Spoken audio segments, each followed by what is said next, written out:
In cases of prolonged single-engine flight, fuel will have to be drawn from the tanks of the dead engine. Now, Bill, you reach over to do this. First, turn the selector to the tank which is to supply fuel. Then set the cross-feed valve switch to cross-feed position and turn the other selector off.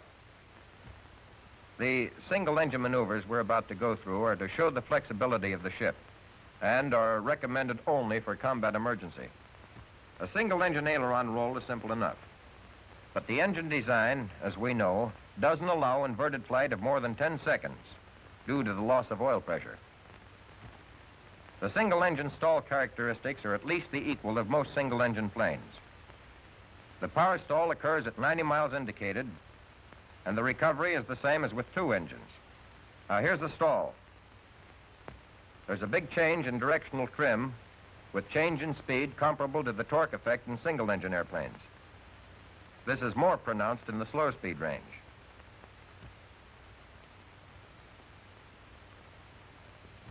At high speed, the trim approaches the normal for twin-engine operation.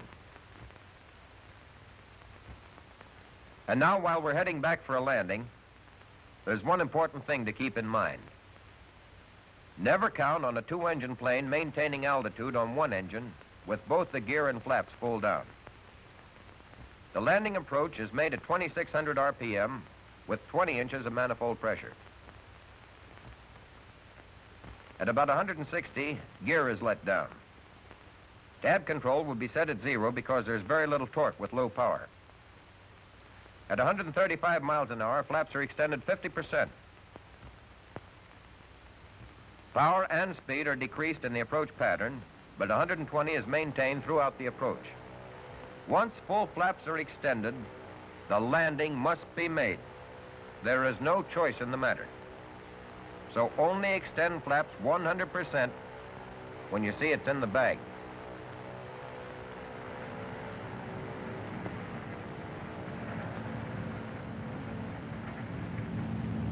Retard the throttle and come in over the fence at 110. Then flare out, making contact at between 95 and 100 miles an hour.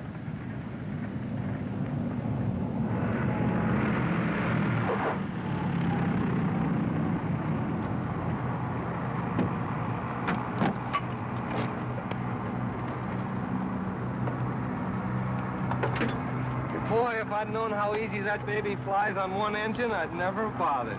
Well, it's not easy and it's not hard. Just know how to practice.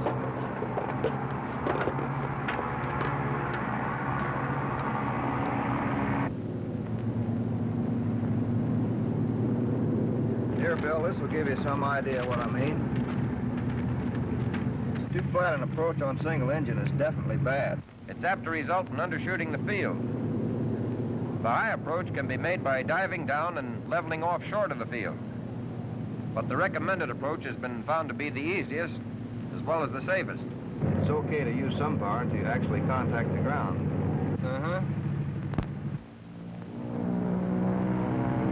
Hey, one engine's quit. You still got another engine.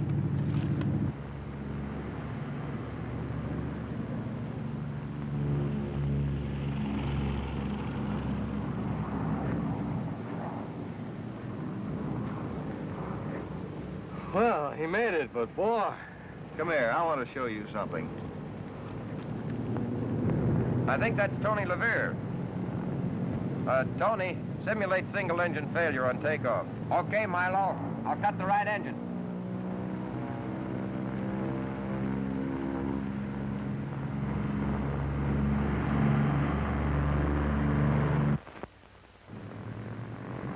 The right engine will quit at 120. Power is reduced and hard left rudder to check yaw. Power increased. Drop tank release button punch to drop the tanks. Right mix to control off. Full feather right propeller. Right throttle off. The other procedures are carried out while level flight is maintained until 140 miles an hour. And now he climbs to a safe altitude.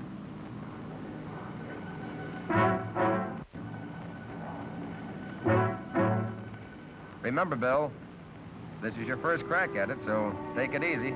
Okay.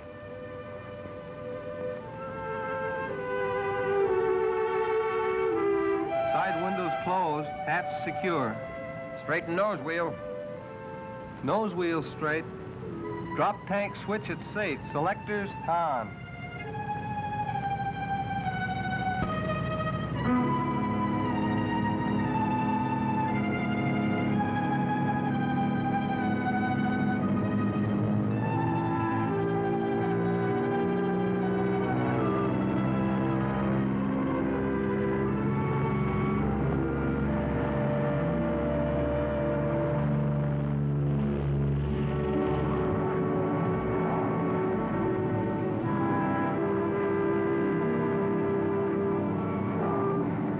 Ready for single engine practice flight on left engine.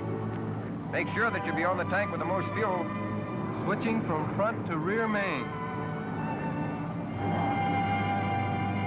Right booster pump off and set to cut throttle. Go to it. Right throttle off, hard left rudder to check yaw. Mixture control to idle cutoff.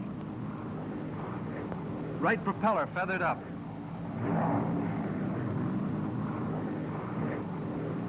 Right engine is dead.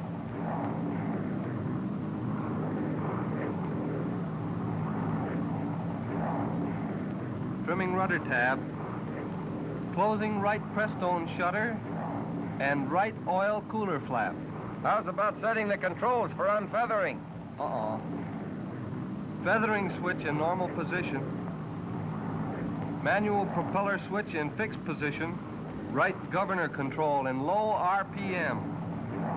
All set and smooth as silk. Nice going. Now circle for landing.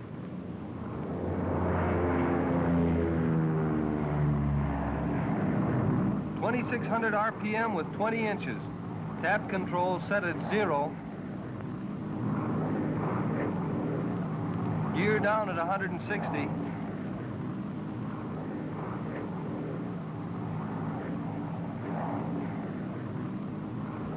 .50% flaps.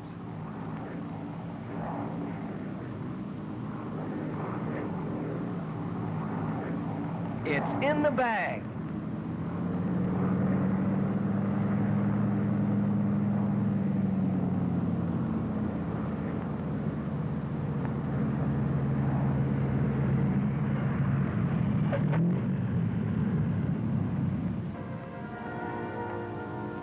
The 38 as a weapon does not have to take a back seat to any plane in the world. It's a man's airplane, effective and versatile. But remember that it is an airplane, and don't lose respect for it. Learn to take advantage of its strong features, both of safety and attack. The skies belong to you.